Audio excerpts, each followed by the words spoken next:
all of you have been very cooperative, and I think you have been widely reporting on the Reserve Bank and its activities over the last 6 years. So a special thank you once again to you all, and thank you to your to the wider audience for having been so patient and watching some of my, I presume you have been watching the press conferences of the Reserve Bank. I don't propose to make a statement or anything, but I thought it appropriate that I recall the day I joined in the Reserve Bank of India on 12th of December 2018 at 4 p.m. or so, that they had held a press conference. So I thought it would be appropriate and fitness of things that when I'm demitting office later today, I also sort of share some thoughts with you. So I'm not presenting a report card, I'm not making any statement, but just sharing a few thoughts. If you recall, in that December 12th, 2018 what I had said before you, I had made about a few points. I had said that it's available in the YouTube even now. I had said that the Reserve Bank is a great institution with a rich legacy.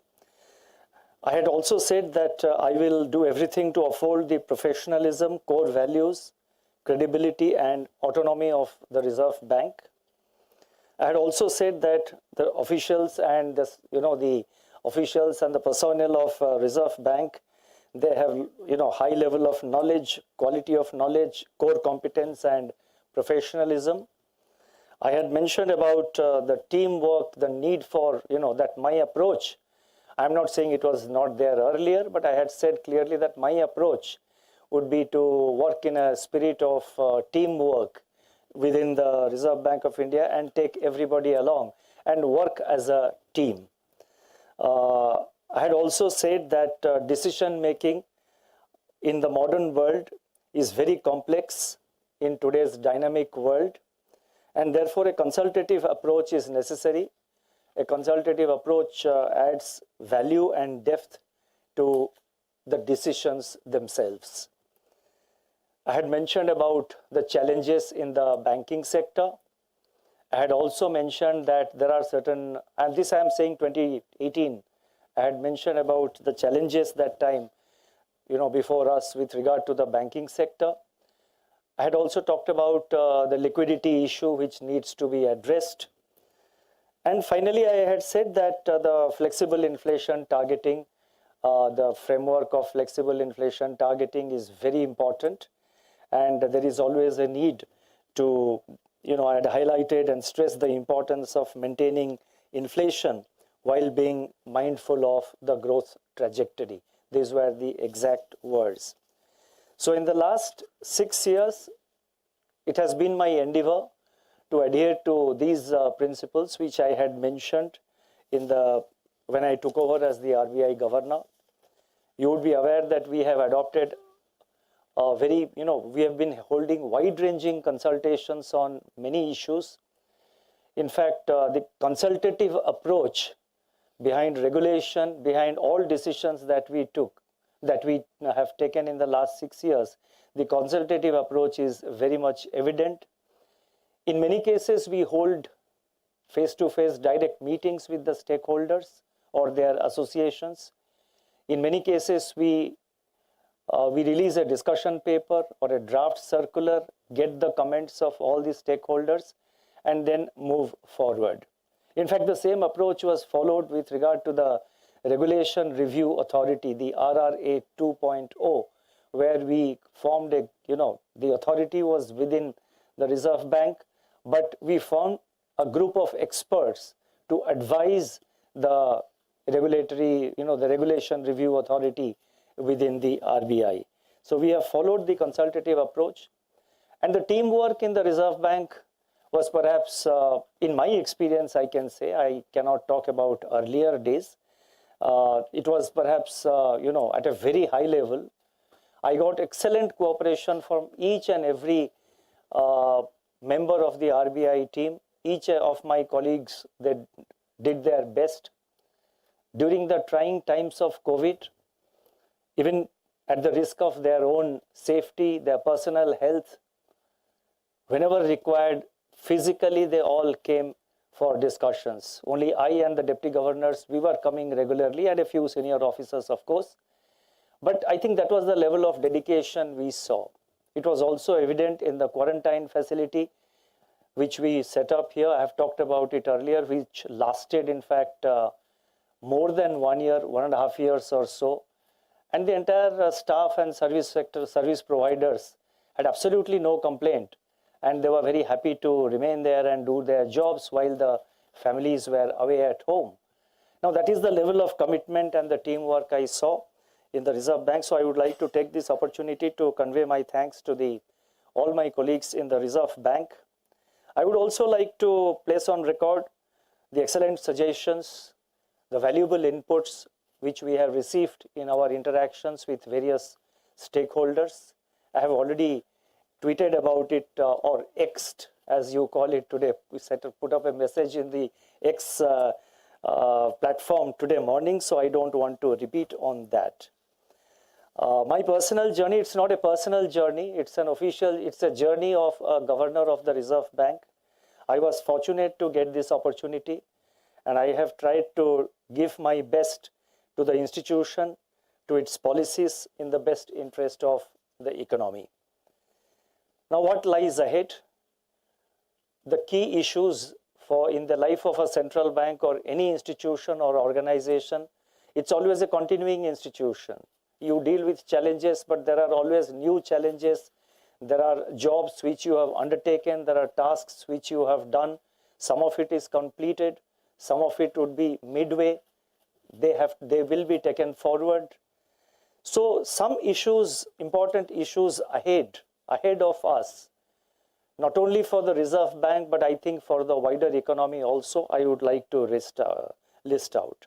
First, so far as the Reserve Bank is concerned, I think restoring the inflation growth balance is the most important task ahead of the Reserve Bank. And I am sure the team RBI, under the leadership of the new governor, will take it forward. Second, there's a changing world order. I have talked about it in my last monetary policy statement. The entire global geopolitical dynamics, the geoeconomic dynamics that is undergoing fast change. The world order is also changing. In this situation, it's always necessary to remain alert and agile, and I'm sure the RBI will certainly be at its best. Third, cybersecurity and its associated risks and threats. I think that is a big challenge for every authority, not only in India, but all over the world, and particularly for a central bank. In the last 6 years, and even earlier also, we have given a lot of attention to this issue of cybersecurity and dealing with cyber challenge, the cyber threats and challenges. That is a continuing task, because the challenges are continuing, new challenges are emanating, and that will be a continuing challenge for every central bank in the world, including the Reserve Bank of India. Fifth, our focus in the last 6 years has been to capitalize as much as possible on harnessing the benefits of new technology. We set up the RBI Innovation Hub in Bengaluru. We have a continuing regulatory sandbox where many innovative ideas and thoughts have come, and we have always tried to take them forward. We have given our approval to many of the innovative ideas and thoughts and the projects which came in the regulatory sandbox. CBDC is again another area where RBI, among the central banks, is a pioneer. There are very few countries which have, almost every central bank is dealing with, they're talking about, or they're experimenting, or they're discussing about CBDC, but actual launching of a pilot project has been done by very few. And as I see it, CBDC has a huge potential in the coming years, in the future. In fact, it is the future of currency. Similarly, the Unified Lending Interface, ULI, It is a true game changer, and I'm sure its benefits will get harnessed fully in the near future, and there will be a national level, nationwide rollout. And finally, sixth, financial inclusion. We have given a lot of attention. It's again a continuing responsibility. It's a continuing task. You cannot reach a stage of finality in that. The tasks and the works will have to continue. Under UPI, UPI, the unified, the UPI, we have launched many new innovative products under the overarching umbrella of the UPI, and they are producing excellent results. The UPI today has emerged as a global pioneer and as a global leader in payment systems. And ULI, about which I just mentioned, it will be transformational. It will, I think, play a very transformational role in credit delivery to the bottom of the pyramid. The ease of access, the speed, and the simplicity of procedure are the unique characteristics of ULI, and that sitting outside, I would look forward for a nationwide rollout, and I have absolutely no doubt in my mind that the Reserve Bank, with the cooperation of all central government departments and agencies, with the cooperation of the state governments, will do a nationwide rollout. And finally, I would like to take this opportunity to convey my best wishes to the incoming governor, Shri Sanjay Malhotra, a person with a very wide experience, and I'm sure he will do his best. And from my side, all my best wishes to my successor for success as the 26th governor of the Reserve Bank. So I'll stop here. Thank you very much. And we'll take few questions. I don't want to make it a full-fledged press conference. And after that, we will adjourn for the high tea, and we will. So yes, Deepsika, please.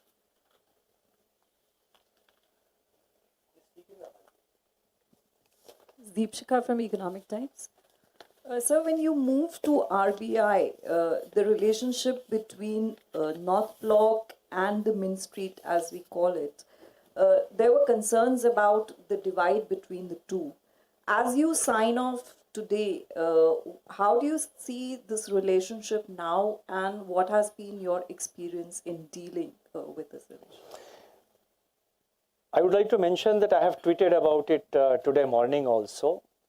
I think the coordination between the Finance Ministry and the Reserve Bank of India, I can't talk about the period prior to my coming to Reserve Bank. I'm talking about the 6 years that I have been here. The coordination between the Finance Ministry, the government on one side, and the Reserve Bank, I should not say one side and the other side, because ultimately everybody belongs to the, we are all working for the nation, for the economy. But the relationship between the government, in the Finance Ministry in particular, and the Reserve Bank of India, I think they have been at their best.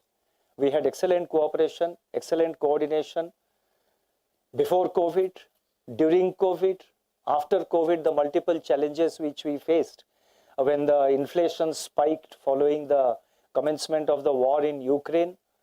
The government undertook a lot of supply side measures which helped the Reserve Bank to also check inflation. The same level of coordination continues even as I am speaking to you. Thank you. Yes, Lata, please.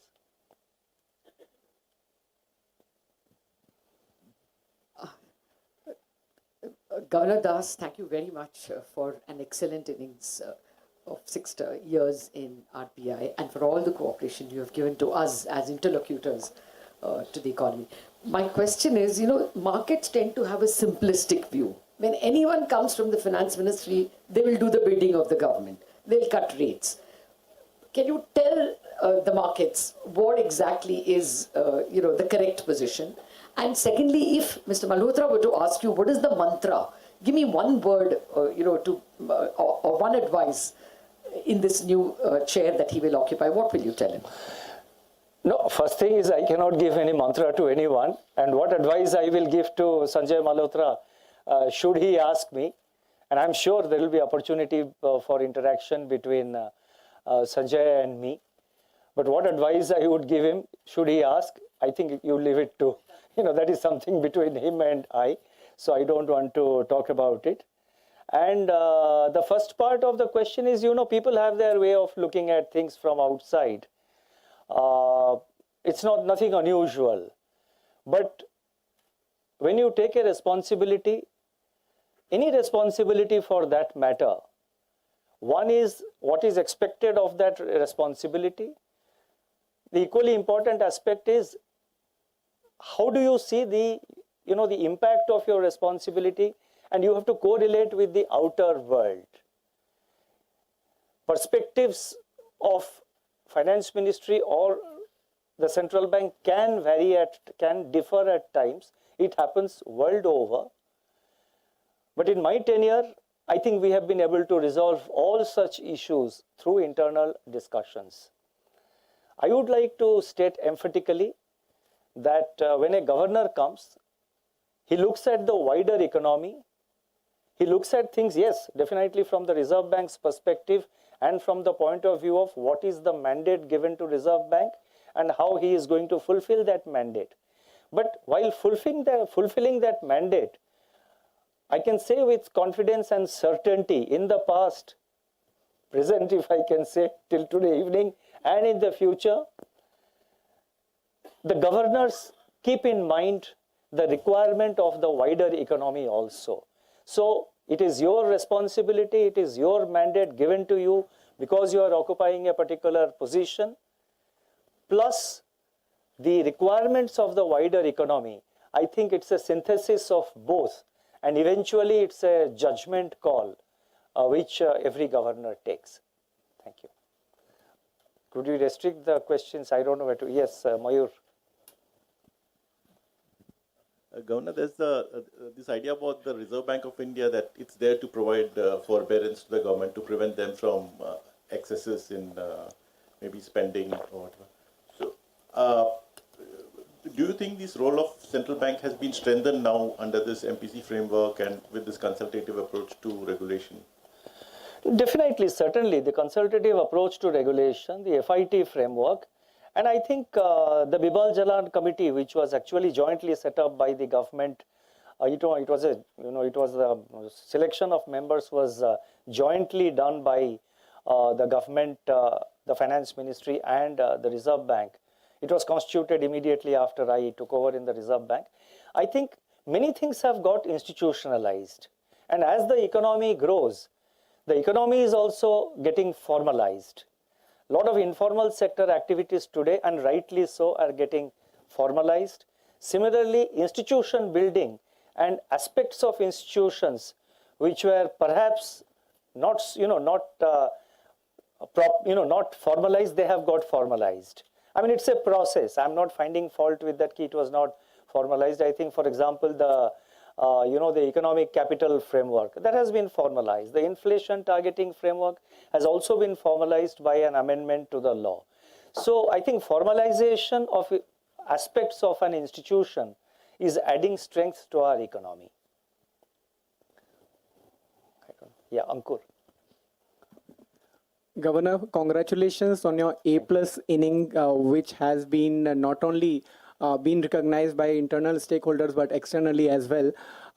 My question to you is, what is that one thing which you would have thought is unfinished agenda of Mr. Das?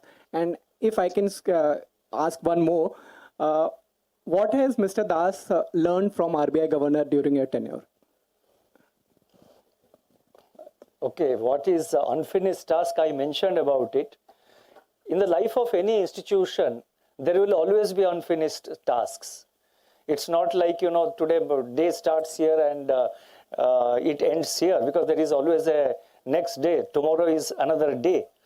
There's a next morning, there's a new sunrise. So it's a continuing process. So you cannot, in the life of any organization, and including a central bank, there will always be things. I don't call them as unfinished tasks, but I always, because unfinished means, as if everything has to be done within a limited period of time. But I think I would like to call them as works in progress. In any institution, there are always works in progress. And second question you ask is? Okay, I think that question, let's leave it for my memoirs. Should I ever write one? Yes. Yeah, please. That's anyone. Okay, I'll come to you. Sir, what is your plan now? So, will you be interested in coming back to public office after RBI in any capacity? I think let me first, demit office, then I will think about it. Let me enjoy a few, there is no specific plan as of now. And I'll think about it. I'll think about it. Yes, please. Here.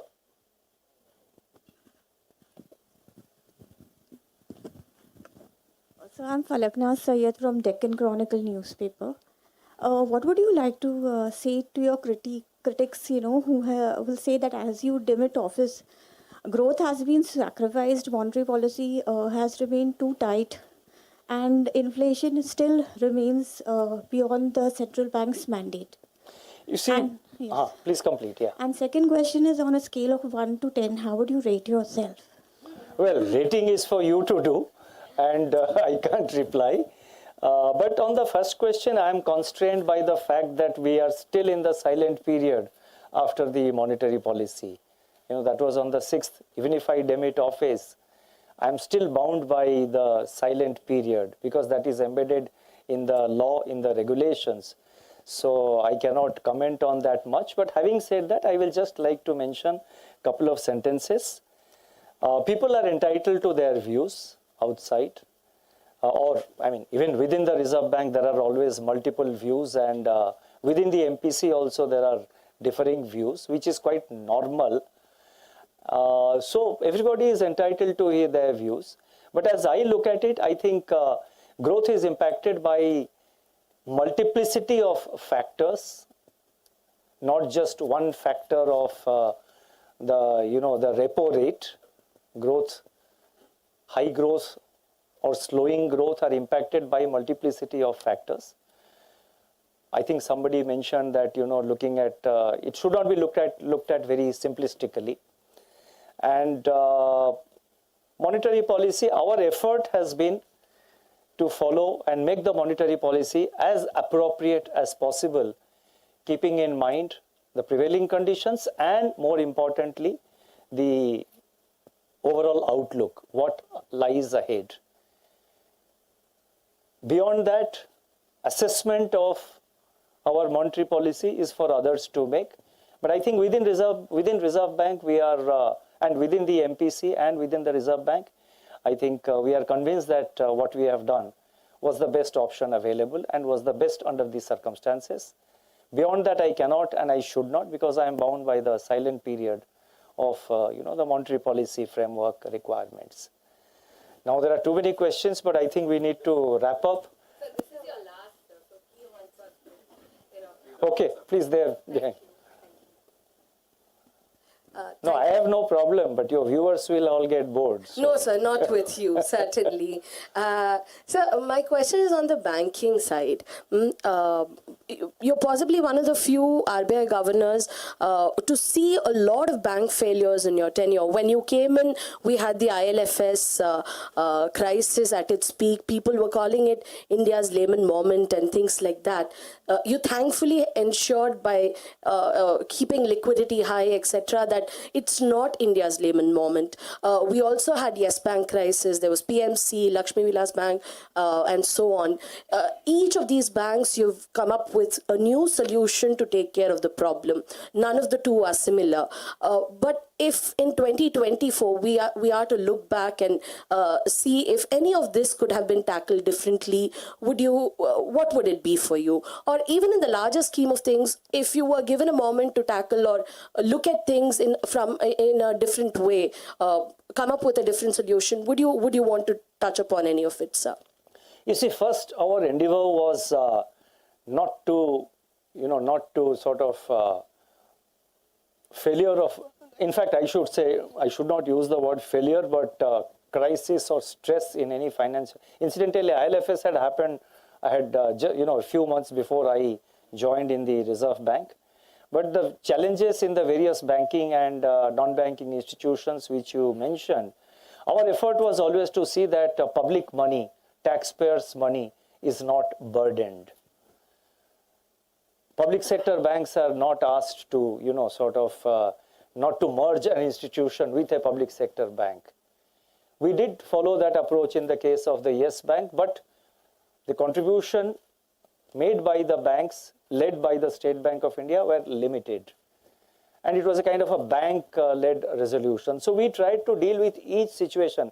You cannot have a standard template of dealing with such stress situations, because the problems in every incidence of bank stress or NBFC stress, the problems vary. So each issue, each entity, you have to deal with it differently depending on the circumstances prevailing there. But every such challenge that we have faced is also a learning experience. And what we learned from that and what we have done is to deepen our supervision. I think the supervision vertical of the Reserve Bank, the supervisory methods and systems of the Reserve Bank have been really, really improved. And I have talked about it at length earlier. The deputy governors also have been talking about it. Today, RBI is, if I can say with confidence, and I think it is something about which all my colleagues and I, we feel very happy about and draw a lot of satisfaction. I think today RBI's supervision is much sharper, than what it was earlier. Our effort is always to identify a potential problem, not allow it to become bigger, and to deal with it, to nip it in the bud, to deal with it in advance in a proactive manner. I think in a monetary policy statement, I had used the phrase saying that we do not wait for the house to catch fire. So I think that is the lesson which we have learned from these experiences. Yes, please.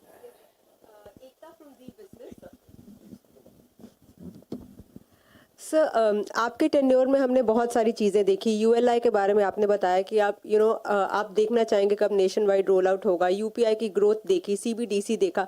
Sir एक ऐसी achievement जो आप अपने साथ रखेंगे ये सोचते हुए कि मैंने ये बदलाव लेकर आया, या मेरी टीम ने आरबीआई में ये एक बहुत बड़ा बदलाव इंडियन इकोनॉमी को दिया, सिटीजन्स को दिया, वो एक चीज़ आप किसको पिन पॉइंट करेंगे? बहुत डिफिकल्ट है, मुश्किल है कहना, क्योंकि बहुत सारे काम हम लोगों ने किया है और कोई भी चीज़ मतलब इंडिविजुअल एफर्ट से होता नहीं. जो भी हुआ है वो सब टीम वर्क का रिजल्ट है. It's always a team work. और ऐसा कहना मुश्किल है विच इज़ द मतलब कौन सा ऐसा चीज़ है जो कि सबसे मतलब इम्पोर्टेंट है, क्योंकि और भी इश्यूज़ है तो वो कहना बहुत मुश्किल है. और लेकिन कई सारे इश्यूज़ है. And we internally we have been discussing about this issue which you are saying. Sir सबसे ज़्यादा कौन सा महत्वपूर्ण काम है. एक इंस्टीट्यूशन, एक सेंट्रल बैंक के लाइफ में ऐसे बहुत सारे मोमेंट्स आते हैं और बहुत सारे डिसीजंस लिए जाते हैं. आप 1930 ये 98th year of reserve bank, आप 1935 से अभी तक देखिए. अगर आप एनालाइज करेंगे रिजर्व बैंक कैसा इवॉल्व किया है तो कई सारे लैंडमार्क डिसीजंस कई सारे लिए गए हैं. और ये डिसीजन ज़्यादा इम्पोर्टेंट था या ये ज़्यादा इम्पोर्टेंट था कहना बहुत मुश्किल है. इनफैक्ट उस टाइप का एनालिसिस भी हम लोगों को करना नहीं चाहिए, क्योंकि it's a constantly dynamic world. चीज़ें स्थिति बदलते रहते हैं. I think we have to put a final. Yes please here. Thank you, Governor. This is Gopika from Mint. We have a new MPC with your departure. Do you think there needs to be some sort of continuity in the whole MPC framework, MPC functioning, now that we have completely new team of MPC members? And my second question is, also under your tenure, we've seen that RBI taking business restrictions, the cease and desist orders against banks and NBFCs. Do you think this has been institutionalized within RBI? This is the mechanism of putting in these business restrictions, or was it something that you took that step to give orders and for these actions? It's always a collective decision within the Reserve Bank, and In the last monetary policy MPC meeting statement, also in the MPC statement, I have talked about the same thing. Putting business restriction is always the last resort. We always try to avoid such a situation. We engage with the individual banks or NBFCs for months together. In fact, in one or two cases, it goes even beyond 1 year. And there are quite a few, not many, but there are quite a few institutions which have not come to the public light. But through the process of direct interaction, we have been able to resolve the problems, and the concerned institutions, they responded very quickly. We don't like to unnecessarily prolong those restrictions. Recently, 4 MF microfinance lenders, we put restrictions, and we have withdrawn the restriction in one of them in less than 2 months. That's because we saw immediate compliance and very quick steps were taken. So therefore, we don't like to sort of unnecessarily prolong it. We adopt this restriction as a last resort after months of engagement when we don't see the desired results. It's a last resort, and we always, our effort is to, even after putting the restriction, our focus is on directly continuing the interaction with the institution, helping them out and facilitating quick implementation or quick resolution corrective steps. And as soon as we see the compliances are visible or almost full, the compliances are visible or completed or near, almost completed, we remove the restrictions. Yes, please. Sorry, MPC? No, MPC is an institution. It will continue. I mean that the new members have already participated in 2 meetings. And there is the internal MPC, the Monetary Policy Department of the Reserve Bank, which does all the research and makes presentations. So I don't think it should be an issue at all.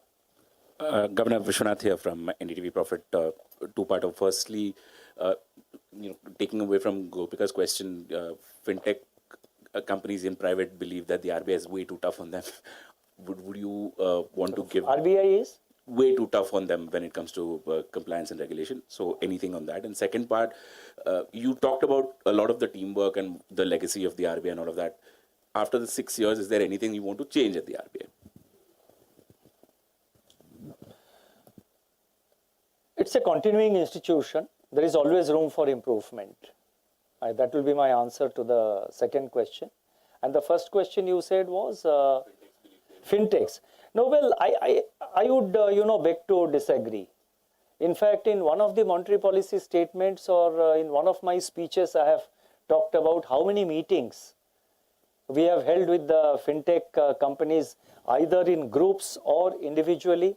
Now, a particular day in the month is dedicated, specifically earmarked for fintech companies and innovators to come to RBI and have face-to-face interaction. There is a separate fintech department. And in fact, the feedback that I have got, not because I am governor and they tell me, because in private, when people come to meet me, either in a small group or individually one company, or when they come and meet me, I always encourage them in those meetings to be absolutely and brutally frank and to share their concerns. My sense is that I think almost all of them are very satisfied with RBI. Those who had some concerns or those who thought RBI was acting very tough, when they interact with us and when we explain to them the background of our action or the background of our stance, my experience and our experience in the RBI is that I think almost all of them appreciate why the RBI is doing certain things. And we have tried to improve our communication also to explain the rationale as to why we are doing certain things. Yes, there. I think this is going too far. I think I'll take another 3-4 questions and we must conclude. Yeah, there, yeah. Morning, sir. Ashok from the Hindu. In the last 6 years, various approaches to controlling inflation have been spoken about. Apart from the inflation targeting framework and criticisms about the framework have also come about. In your governorship, have you gotten a chance to look at different approaches to deal with inflation, apart from just flexible inflation targeting framework? You see, flexible inflation targeting framework is embedded in the law. It's there in the Reserve Bank of India Act. So, and different approaches to monetary, to inflation control. Supply side measures government has been taking. We have been interacting with the government. From the monetary policy side, whatever action is required, the Reserve Bank has been taking. Ultimately, the result will be an outcome of the supply side measures, the government side measures, as well as the monetary policy measures, the monetary measures taken by the Reserve Bank. So it is a synthesis, the outcome is a synthesis of both. Beyond that, approach will depend on the prevalent situation and the outlook. You cannot really define. And I would like to say that there is nothing like, it's media or the analysts, they term certain things as hawkish, dovish, and all that, names of various birds are used. In fact, I think my predecessor had used the word owl, saying that, Reserve Bank, the MPC keeps its eyes always open. But I think these are, nice ways of describing. As far as I understand, I think the effort of all central banks, and very much in the Reserve Bank, is to take the most appropriate measure in the interest of the economy. So that is the overarching approach. I think this is now going too much, I think we'll have to call a halt. Puneet, you have to take charge.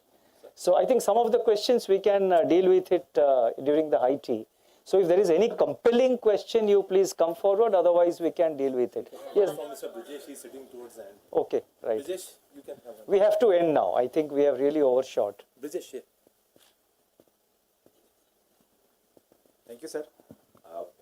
एक sir आपने बहुत अच्छी चीज़ की थी जो transparency के लिए कि आपने आरबीआई बोर्ड मीटिंग के मिनट्स पब्लिक करने शुरू किए थे. उससे बहुत सी चीज़ें देखने और समझने का मौका मिलता था. लेकिन सर एक सवाल जो मैंने आपसे पहले भी पूछा था, फिर से एक बार पूछ रहा हूँ कि जिन कंपनियों के खिलाफ आप एक्शन लेते हैं, रेगुलेटेड एंटिटीज़ के खिलाफ, आप पब्लिक नहीं करते हैं. तो कई बार ऐसा होता है कि उन जानकारियों का चूँकि इंटरनली कहीं ना कहीं होती हैं, उनका मिसयूज़ होता रहा है. तो ये फैसला ऐसा इस पर क्यों स्टिक रहे कि आपने उन चीज़ों को जो भी रीजनड ऑर्डर होते हैं वो आप पब्लिक नहीं करते हैं? आपने पब्लिक नहीं किया? नहीं, हम लोग अभी आपने देखा होगा पिछले कई महीनों में हम जो प्रेस नोट इशू करते हैं, जो प्रेस रिलीज इशू करते हैं, उसमें बहुत विस्तृत रूप में हम एक्सप्लेन करते हैं कि क्यों एक्शन लिया गया है. और बाकी जो आप कह रहे हैं कि ऑर्डर क्यों नहीं रिलीज कर रहे हैं, ये strictly between the regulator, supervisor and the entity. So और उसमें कोई भी अगर मटेरियल चीज ऐसा है, देन जो बैंक है या एनबीएफसी है उनके ऊपर निर्भर करता है. अगर वो लिस्टेड कंपनी है तो उनको सेबी के गाइडलाइन के अनुसार उनको स्टॉक एक्सचेंजेस को इन्फॉर्म करना होता है. बाकी जो है process of interaction, it is a continuing interaction. लेकिन हमारा कोशिश अभी पिछले कई महीनों में, उससे पहले भी हमने शुरू किया था कि विस्तृत रूप में हम कारण बताते हैं क्यों एक्शन लिया गया है.